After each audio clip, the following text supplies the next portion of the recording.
Hello friends, welcome to my YouTube channel teach to learn. आज की इस video का हमारा टॉपिक है सुपरपोजिशन प्रिंसिपल और इसी के साथ हम डिस्कस करेंगे कॉन्टिन्यूस डिस्ट्रीब्यूशन ऑफ चार्ज के बारे में। तो आइए शुरू करते हैं। हम सबसे पहले सुपरपोजिशन प्रिंसिपल। अच्छे से इस टॉपिक को समझने के लिए इस वीडियो को लास्ट तक देखें ताकि आपकी सारी प्रॉब्लम्स इससे रिलेटेड सॉल्व हो जाएं। हम देखते हैं हम सुपरपोजिशन प्रिंसिपल होता क्या है। According to superposition principle, total force on any test charge Q naught is the vector sum of forces due to all the charges. It means अगर हम किसी भी कोई टेस्ट चार्ज Q naught ले लें तो सुपरपोजिशन क्या हमें बताता है कि इस टेस्ट चार्ज Q naught पे बाकी चार्जेस के कारण कितनी फोर्स लग रही है, उनका वेक्टर सम करके हमें बताता है कि Q naught पर बाकी चार्जेस के कारण कितनी फोर्स लग रही है। उसे कहते हैं हम सुपरपोजिशन प्रिंसिपल। अब हम अगर ले लें कि एफ नॉट वेक्टर क्या है कि टोटल चार्ज, टोटल फोर्स इस Q नॉट चार्ज पर कितनी लग रही है due to all the charges. सबसे पहले हम लेते हैं due to Q1 charges. Q1 charge के कारण Q नॉट चार्ज पे कितनी फोर्स लग रही है। ये है हमारे पास XY प्लेन। इसमें ये Q1 चार्ज मान लेते हैं R1 वेक्टर डिस्टेंस पे है, Q not charge R0 vector distance पे है, Q2 R2 वेक्टर पे है, up to so on Qn। Q1 से Q नॉट तक का डिस्टेंस क्या हो गया, R1 नॉट वेक्टर। अब अगर हम इसकी फोर्स Q1 के कारण Q नॉट पे कितनी फोर्स लग रही है ये हमें कैसे पता चलेगा। हम क्या लिखेंगे, 1/4πε0 Q1 Q not by R1 not square.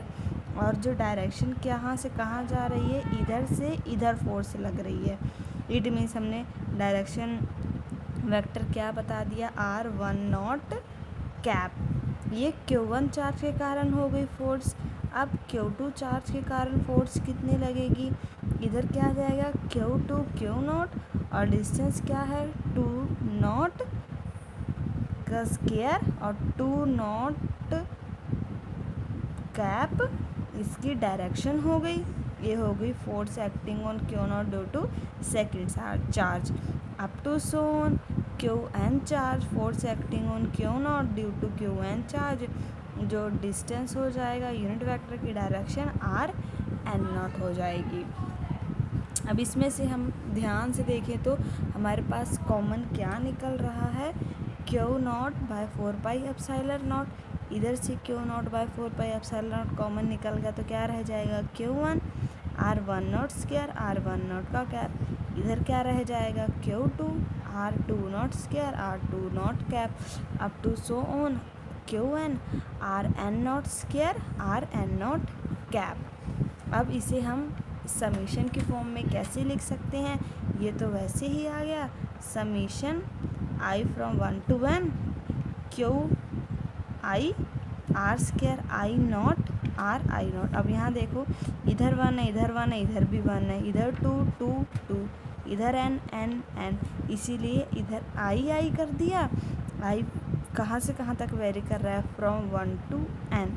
इसका मतलब कि जो F नेट फोर्स आ गया वो किसके इक्वल आ गया, Q not by 4πε0 summation I from 1 to n Qi R I not square को क्या लिख लिया, R not square minus R I square cube.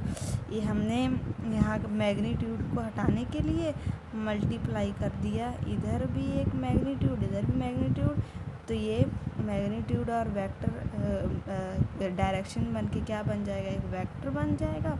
और दोनों मैग्नीट्यूड मल्टीप्लाई होकर क्या बन गया, क्यूब बन गया। ये आ गई हमारे पास सुपरपोजिशन की डेरिवेशन छोटे से। नेक्स्ट टॉपिक है हमारे पास कॉन्टिन्यूस डिस्ट्रीब्यूशन ऑफ चार्ज। इसमें देखते हैं हम सबसे पहले कि ये होता क्या है। It means that charge is equally distributed all over the entire surface because like charges repel each other and they create a gap between them. That's why charge is equally distributed among the surface. अब हमें पता है कि जो charge है वो equally distribution उनकी होगी। अगर लाइक चार्ज की डिस्ट्रीब्यूशन हम देखें तो ये जो है सर्कल की तरह ये क्या है, गैप है, और एक चार्ज से दूसरे चार्ज तक का गैप सेम होगा, चाहे इधर लेफ़्ट हैंड साइड से देख लें, राइट हैंड साइड से देख लें, डाउनवर्ड देख लें, अपवर्ड देख लें, हर जगह जो गैप होगा वो क्या होगा, सेम ही होगा, क्योंकि ये एक दूसरे को इक्वली रिपेल कर रहे हैं। इसीलिए जो गैप आएगा वो भी हमारे पास क्या आएगा, सेम ही आएगा। अब ड्यू टू गैप अब कितनी तरह के चार्ज डिस्ट्रीब्यूशन होते हैं, 3 तरह के होते हैं। फर्स्ट है लाइन चार्ज डिस्ट्रीब्यूशन, फिर surface distribution and volume distribution. सबसे पहले हम बात करते हैं लाइन डिस्ट्रीब्यूशन ऑफ चार्ज के बारे में। ये क्या है, it is the ratio of charge per unit length. अब हम मान लेते हैं कि एल लेंथ पे कितना चार्ज एक्ट कर रहा है, क्यू। 1 यूनिट लेंथ पे कितना चार्ज एक्ट करेगा, क्यू बाय एल। जो यूनिट लेंथ पे जितना चार्ज एक्ट करता है उसे ही हम कहते हैं लाइन डिस्ट्रीब्यूशन ऑफ चार्ज। वही हमने यहाँ लिया है कि मान लिया है एक रोड है, उसके ऊपर पॉजिटिव चार्ज डिस्ट्रीब्यूट किया हुआ है, उसकी लेंथ कितनी है एल, और जो चार्ज डिस्ट्रीब्यूट है उसके ऊपर क्यू। 1 यूनिट लेंथ पे कितना चार्ज लगेगा, क्यू बाय एल, इसे ही हम कह देते हैं लैम्डा। लाइन चार्ज डिस्ट्रीब्यूशन का लैम्डा से डिनोट करते हैं, lambda is equal to Q by L. SI unit क्या है, लीनियर चार्ज डेंसिटी का, लैम्डा हमें पता है क्यू बाय एल है। क्यू का यूनिट क्या होता है, कूलम, लेंथ का यूनिट क्या है, मीटर, एसआई यूनिट। तो ये क्या बन गया, कूलम पर मीटर, या हम ऐसे भी लिख सकते हैं कूलम पर मीटर। सेकंड क्या था हमारे पास, सरफेस चार्ज डिस्ट्रीब्यूशन। अब इसमें क्या है, हमने एक ले लिया है सरफेस लिया है जिसके ऊपर पॉजिटिव चार्ज डिस्ट्रीब्यूट है, कितना चार्ज डिस्ट्रीब्यूशन है, क्यू। सरफेस चार्ज डिस्ट्रीब्यूशन को हम किससे डिनोट करते हैं, सिग्मा से। एस सरफेस पे क्यू चार्ज डिस्ट्रीब्यूट है, एक यूनिट सरफेस पे कितना चार्ज डिस्ट्रीब्यूट है, क्यू बाय एस, इसे ही हम कहते हैं सरफेस चार्ज डिस्ट्रीब्यूशन। इसका मतलब ये किस चीज़ की रेशियो हो गई, charge per unit surface area. इसका ऐसा यूनिट क्या बन जाएगा, सरफेस का हमें पता है मीटर स्क्वायर होता है, इसीलिए coulomb per metre square. Third distribution कौन सी है, volume charge distribution. It is the ratio of charge per unit volume. अब पूरे वी वॉल्यूम पे कितना चार्ज डिस्ट्रीब्यूट है, क्यू, और 1 वॉल्यूम पे, एक यूनिट वॉल्यूम पे कितना चार्ज डिस्ट्रीब्यूशन आ गया, क्यू बाय वी। ये क्या आ गया हमारे पास, रो।